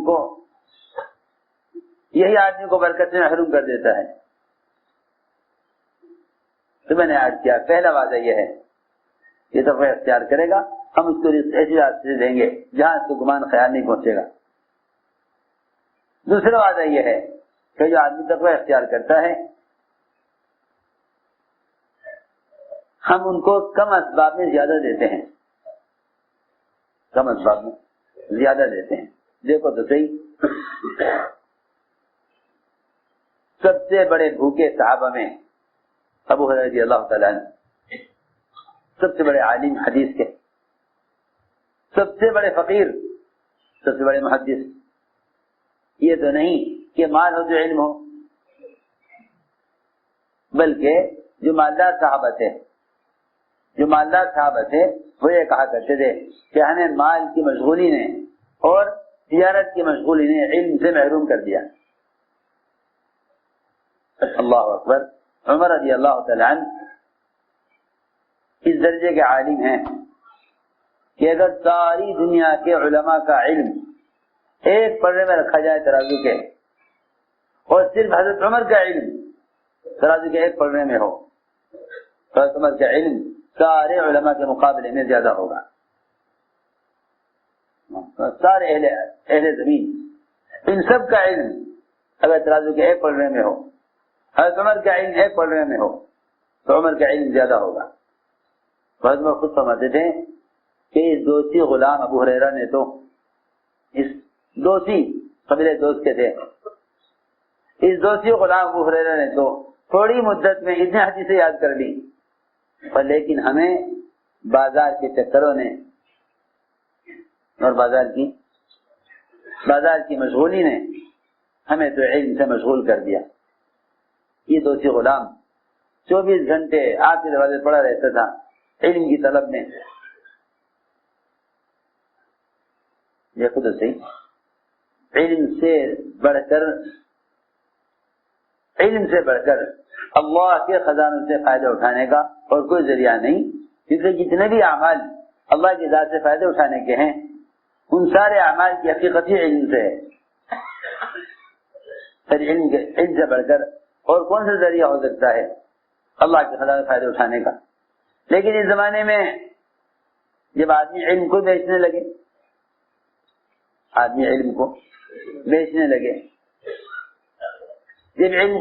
لگے، تو جب علم باقی مادی اسباب کی طرح معاش کے لیے ہو جائے گا، تو پھر علم پر وعدے، علم کی برکتیں اور علم پر ظاہر کے خلاف مددوں کا ہونا، یہ سب کا سب ختم ہو جائے گا. پھر باوجود علم کا محتاج بن جائے گا. حالانکہ علم سے زیادہ غنی کرنے والا اور کوئی سبب نہیں. یہ ابو ہریرہ ایسے بھوکے ہوتے تھے کہ جس آیت کو جانتے تھے اس آیت کو جاننے والے سے پوچھتے تھے تاکہ یہ مجھے کھانا کھلا دے. اس آیت کو جانتے تھے اس آیت کو جاننے والوں سے پوچھتے تھے، فرماتے تھے مجھے معلوم تھی آیت کیسے ہے، لیکن اسے سیکھتے تھے لوگوں کے ساتھ بیٹھ کر تاکہ جب یہ کھانا کھائے تو مجھے بھی کھلا دیں. اتنے بھوکے، لیکن اللہ نے ایسی برکت دی کہ حضور اکرم صلی اللہ علیہ وسلم کے زمانے سے لے کر حضرت عثمان کی شہادت کے بعد تک 17 کھجوروں میں سے حضرت ابو ہریرہ نے کھجوریں کھائیں. کتنی کھجوروں میں سے؟ 17 کھجوروں میں سے. آپ کے زمانے سے لے کر حضرت عثمان کی شہادت کے بعد تک، آپ کے زمانے سے لے کر حضرت عثمان کی شہادت کے بعد تک 4 زمانے حضرت ابو ہریرہ رضی اللہ تعالی نے 17 کھجوروں میں سے 1050 من کھجوریں کھائیں. کتنے؟ 1050 من کھجوریں کھائی ہیں انہوں نے آپ کے زمانے سے لے کر حضرت عثمان کی شہادت. 1050 من کھجور. آپ میں کہ ابو ہریرہ یہ رکھ لو اٹھا کر کھجوریں، جب ضرورت ہو کھا لیا کرو اس میں سے. علم حدیث پڑھانا سکھلانا، بازاروں سے گشت کر کے لوگوں کو تعلیم حلقوں میں جوڑنا، یہ ان کا کام تھا. یہ نہیں کہ امام محدثین ہیں تو بازار میں حدیث بیان کر دیں کہ نہیں. علم کے لینے کی جگہ مسجد ہے، علم لینے کی جگہ مسجد ہے، تاکہ مسجد سے علم لو، تاکہ عمل کی استعداد پیدا ہو. عمل معلومات سے نہیں ہوتا، عمل کی استعداد پیدا ہوتی ہے. عمل کی اصلاح پیدا ہوتی ہے جب علم مسجد سے لیا جاتا ہے. ارے سنو تو صحیح، عمل کی اصلاح پیدا ہوتی ہے جب علم مسجد سے لیا جاتا ہے. کیونکہ علم کے حلقوں کو جسے لوگ صرف ذکر کا حلقہ کہنے لگے ہیں، علم کے حلقوں کو فرشتے اپنے پڑوس آسمان تک گھیر لیتے ہیں. اس سے وہی لوگ مراد ہیں جو مسجد میں جمع ہو کر اللہ کے احکام سیکھیں، مسجد میں جمع ہو کر اللہ کے احکام کو سیکھیں. فرشتوں کو پروں میں رہنے کی وجہ سے عمل کی استعداد پیدا ہوتی ہے. تو میں نے عرض کیا کہ اللہ تعالیٰ اس جگہ سے رزق دیتے ہیں جہاں گمان خیال نہیں پہنچتا. تو میرے دوستوں عزیزوں، ایک وعدہ یہ ہے کہ تقوی اختیار کرتا ہے، ہم اس کے کام میں آسانی پیدا کر دیتے ہیں. اس کے کام میں آسانی پیدا کر دیتے ہیں. من یتق اللہ یجعل لہ من امرہ یسرا، کہ ہم اس کے کام میں آسانی پیدا کر دیتے ہیں. ایک وعدہ یہ ہے کہ جو آدمی تقوی اختیار کر لیتا ہے، ہم اس کے پچھلے گناہ معاف کر دیتے ہیں اور آگے اس کے اجر کو بڑھا دیتے ہیں. اس کے اجر کو بڑھا دیتے ہیں. ساری بات ہم نے آج سمجھانے کے لیے عرض کی ہے کہ یہ تقوی مومن کی شان ہے، اس لیے کہ یہ تقوی کلمہ لا الہ الا اللہ تقوی کا کلمہ ہے، اور مومن اس کا زیادہ حقدار اور زیادہ اہل ہے. مومن اس سے زیادہ حقدار اور زیادہ اہل ہے. اس لیے اس محنت کے ذریعے مہاجر وہ ہے جو ہر اس چیز سے رخ پھیر لے جس سے اللہ نے روکا ہے. مجاہد وہ ہے جو اصل مجاہد جب نفس کے خلاف جہاد کرے. نفس کے خلاف اصل مجاہد وہ ہے جو نفس کے خلاف جہاد کرے. لوگ بیچارے جہاد کو صرف اتنا ہی سمجھے کہ کفار کے خلاف جہاد کرنا ہی کافی یہ جہاد ہے. نہیں، ایسا نہیں ہے. بلکہ فرمایا عمر رضی اللہ تعالیٰ عنہ نے کہ افضل جہاد یہ ہے کہ آدمی اپنے نفس کے خلاف جہاد کرے. کیونکہ جو شخص اپنے نفس کے خلاف جہاد نہیں کرے گا وہ باطل کے خلاف جہاد میں کامیاب نہیں ہو سکتا. اس زمانے کا مسلمان باطل کے خلاف تو جہاد کے لیے تیار ہے، لیکن اپنے اندر کے نفس کے خلاف جہاد کے واسطے تیار نہیں. آپ سوچئے تو صحیح، ان سے ہی جہاد کرنا چاہتے ہیں، ان سے ہی جہاد کرنا چاہتے ہیں اور انہی کے طریقے اختیار کیے ہوئے ہیں. سوچئے تو صحیح،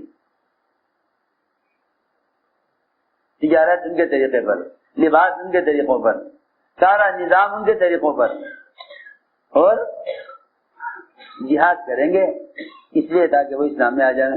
ارے تم جس اسلام پر ان کو لانا چاہتے ہو پہلے خود تو اسلام پر آؤ. جب تم ان کے طریقوں پر قائم ہو تو پھر ان سے مقابلے میں کامیاب کیسے ہو سکتے ہو؟ ہم سمجھتے تھے یہ ایسا ہے کہ آدمی ایک شاخ پر بیٹھ جائے اور اسی شاخ کو کاٹے، اسی اسی شاخ کو کاٹے. آپ دیکھ لیجیے کر کے, ایک شاخ پر بیٹھ جائیے پھر اس شاخ کو کاٹیے. جیسے جیسے یہ شاخ کرتی جاوے گی آپ نیچے جھکتے چلے جائیں گے, اس شاخ گرنے کے ساتھ گریں گے آپ. اس زمانے میں سارے جہاد کا تصور صرف غور سے مقابلہ رہ گیا ہے, وہ بھی اس لیے کہ ہمارے خواہش کے نقشے توڑ رہے ہیں, لہذا ان کا نقشہ توڑیں گے. اس لیے فرمایا کہ اپنے اندر کے باطل سے جہاد کرو تو تم باہر کے باطل کے مقابلے میں کامیاب ہو جاؤ گے. میں مثال دیتا ہوں, جنگل میں ہزاروں سانپ ہیں, جنگل میں ہزاروں سانپ ہیں, جنگل میں ہزاروں سانپ ہیں. آپ بتائیے آپ کو جنگل کے ہزاروں سانپ کا سے خطرہ ہے یا اپنے گھر کے اندر ایک سانپ سے خطرہ ہے؟ اسی بات ہے, آسان سی بات کہ آپ اپنے گھر میں سانپ پال لیں اور جنگل کے سانپوں کو ختم کرنا چاہیں کہ ایسا نہ ہو کہ یہ سانپ شہر کی طرف آ جائیں اور ایسا نہ ہو کہ ان سانپوں سے نقصان ہو جائے. کہ نہیں, جنگل کے سانپ سے نقصان نہیں ہے, نقصان کا اندیشہ اس سانپ سے ہے جو آپ کے گھر میں ہے. فرمایا ان اعداء عدوک الذی بین جنبیک, کہ تیرا تمام دشمنوں میں سب سے بڑا دشمن وہ تیرا نفس ہے جو تیرے دو پہلو کے درمیان میں ہے. عجیب بات ہے, لوگ گھر کے سانپ کو تو پالتے ہیں اور باہر کے سانپوں کا مقابلہ چاہتے ہیں, باہر کے سانپوں سے مقابلہ چاہتے ہیں. جی ہاں, انہی کے طریقوں پر شادیاں, انہی کے لباس, انہی کی شکلیں, انہی کے طریقوں پر تجارت, انہی کے محتاج ہر قدم پر, لیکن جذبہ یہ ہے کہ یہ ختم ہو جائے. جذبہ یہ ہے. عجیب بات ہے, اس زمانے کا مسلمان غیروں سے انتقام کا جذبہ رکھ کر کامیاب ہونا چاہتا ہے, حالانکہ جو غیروں سے انتقام کا جذبہ رکھے گا وہ غالب نہیں آ سکتا. ہاں, جو غیروں کی ہدایت کا جذبہ رکھے, جو غیروں کی ہدایت کا جذبہ رکھے, اللہ ایسے مسلمانوں کو غالب کر کے رہیں گے. دو شرطیں ہیں مسلمانوں کے غالب آنے کی. مسلمانوں کے غلبے کے لیے دو شرطیں ہیں. ایک شرط یہ ہے کہ ان کی ہدایت کا جذبہ ہو, ہلاکت کا جذبہ نہ ہو. دوسری شرط یہ ہے کہ ان کے ملک و مال سے فائدہ اٹھانے کا ارادہ نہ ہو, ان کے ملک و مال سے فائدہ اٹھانے کا ارادہ نہ ہو, ان کے ملک و مال سے فائدہ اٹھانے کا ارادہ نہ ہو. ایک شرط یہ ہے. دوسری شرط یہ ہے کہ ان کی ہدایت کا جذبہ ہو, ان کی ہلاکت کا جذبہ نہ ہو. اس زمانے کے مسلمانوں میں دلوں میں دو چور ہیں. ایک چور تو یہ ہے کہ جو جن کے پاس ہے ہمیں مل جائے, تو بہت آسان بات ہے کہ جو کچھ ان کے پاس ہے ہمیں مل جائے, تو جو ان کے ساتھ ہو رہا وہ ہمارے ساتھ ہوگا. اور کیا, یہی تو بات ہے. جو ان کے پاس ہے ہمیں مل جائے تو جو ان کے ساتھ ہو رہا وہ ہمارے ساتھ ہوگا. دوسرا چور یہ ہے دلوں میں کہ ان کی ہلاکت کا جذبہ. انبیاء علیہ السلام غیروں کی ہدایت کا اتنا جذبہ لے کر آئے کہ وہ ان کے ملک و مال کی اور ان کے سامان کی کا تمنا کرنا دور کی بات ہے, وہ ان کے ملک و مال سے اپنے آپ کو بچایا کرتے تھے. تو میرے دوستوں عزیزوں, اصل بات یہ تھی کہ محنت یہ ہے کہ آدمی اپنے نفس کے خلاف جہاد کرے, اور ہجرت یہ ہے اپنے گناہوں سے رخ پھیرے. حضرت فرماتے تھے مہاجر وہ ہے اور اس چیز سے باز آ جائے جس سے اللہ نے روکا ہے, اور مجاہد وہ ہے جو بھی نفس کے خلاف جہاد کرے, نفس کے خلاف جہاد کرے. اس لیے ہمیں اس نقل و حرکت کے ذریعے اپنے اندر تقوی کی صفت پیدا کرنی ہے. دیکھو میں بہرحال کرتا ہوں, اللہ سے تنہائی میں ڈرا کرو, اللہ سے تنہائی میں ڈرا کرو, اللہ سے تنہائی میں ڈرا کرو. ورنہ مخلوق سے ڈرنا ریا ہے، مخلوق سے ڈرنا ریا ہے، اور خالق سے ڈرنا اخلاص ہے۔ خالق سے ڈرنا اخلاص ہے۔ جو آدمی اللہ سے ڈر رہا ہے گناہ میں، وہ مخلص ہے۔ اس لیے یہ بات بھی ذہن میں رہے کہ صرف عبادات کا کرنا میں ہی اخلاص نہیں، بلکہ گناہ سے ڈرنا بھی ایک اخلاص ہے۔ جو مخلوق سے گناہ کو چھپا رہا ہے وہ ریاکار ہے۔ جیسے مخلوق کو دکھانے کے لیے عمل کرنا ریا ہے، ایسے ہی مخلوق سے چھپا کر گناہ کرنا بھی گناہوں کا ریا ہے، اس میں اخلاص نہیں ہے۔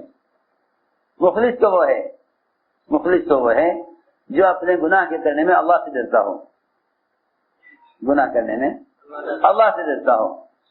جو آدمی مخلوق سے ڈر رہا گناہ کرنے میں، اس کے گناہ سے بچنے میں اور اس کے تقوی میں اخلاص نہیں ہے۔ تقوی کا اخلاص یہ ہے، تقوی کا اخلاص یہ ہے کہ گناہ کرنے میں اللہ سے ڈرے، کیونکہ تقوی کا بھی ریا ہوتا ہے، تقوی کا بھی ریا ہے، خشوع کا بھی ریا ہے۔ عجیب بات ہے۔ آپ نے فرمایا کہ میں اللہ کی پناہ چاہتا ہوں خشوع کے ریا سے، خشوع کا نفاق۔ ہمیں ایسے سننا، خشوع کا نفاق کیا؟ نفاق بھی اور خشوع بھی، یہ کیسے ہو سکتا ہے؟ خشوع بھی ہے، نفاق بھی ہے، خشوع بھی اور نفاق بھی۔ فرمایا کہ ہاں، آدمی تواضع اختیار کرے اور خشوع پیدا کرے مخلوق کے لیے، یہ نفاق خشوع کا نفاق ہے، یہ خشوع کا نفاق ہے، یہ خشوع کا نفاق ہے۔ اس پر فرمایا کرتے تھے کہ جھک کر چلنے کا نام تواضع نہیں ہے، جھک کر چلنے کا نام تواضع نہیں ہے۔ اللہ کے لیے آدمی تواضع اختیار کرے، یہ تواضع ہے، جھک کر چلنا تواضع نہیں ہے۔ اس لیے آدمی خشوع کی شکل بنا لے، یہ خشوع کا نفاق ہے۔ ایسے ہی تقوی کا اخلاص بھی ہوتا ہے، تقوی کا ریا بھی ہوتا ہے۔ مخلوق سے ڈرنا ریا ہے، خالق سے ڈرنا اخلاص ہے، خالق سے ڈرنا اخلاص ہے۔ اس لیے عزم کرو کہ انشاءاللہ ہمیں خود تقوی پر آنا ہے اور محنت کر کے اپنے ماحول کو بدلنا ہے۔ یہ میں نے اس لیے واقعات کیے تاکہ ہم ہر شعبے میں سیکھیں، کھانے میں، کمانے میں، خرچ کرنے میں، ذمہ داریوں میں، ہر جگہ امانت کو ادا کرو تقوی کے ساتھ، تو اللہ رب العزت ایسے راستے سے رزق دیں گے جہاں گمان خیال بھی نہ پہنچے۔ اس کے لیے عزم کرو کہ انشاءاللہ ہمیں اپنے اندر اس نقل و حرکت کے ذریعے تقوی کی صفت کو پیدا کرنا ہے، سب معاہدے کر کے۔ جو ماشاءاللہ علماء سال لگائے ہوئے ہیں وہ عرب کے سال کے لیے، اور جو علماء سال کے لیے ہیں وہ سال پیش کریں۔ جو 4 ماہ لگائے ہوئے ہیں وہ اپنے آپ کو باہر کے ملکوں کے لیے اور بیرون کے لیے فرمائیں، ہمت کر کے فرماؤ، کھڑے ہو۔ ماشاءاللہ، اللہ قبول فرمائے۔ اور فرمائے جی، اللہ قبول کر۔ دوسرا سال ماشاءاللہ، اللہ قبول فرمائے۔ اور فرمائے جی، کہاں سے بھائی؟ دوسرا سال کے لیے، پہلا سال دوسرا سال کیا بول رہے بھائی آپ؟ 4 مہینے کے بعد سال، 5 مہینے بولے بس۔ ماشاءاللہ، اللہ قبول۔ خرچ بولو، خرچ۔ میں صرف اتنا بتانا چاہتا تھا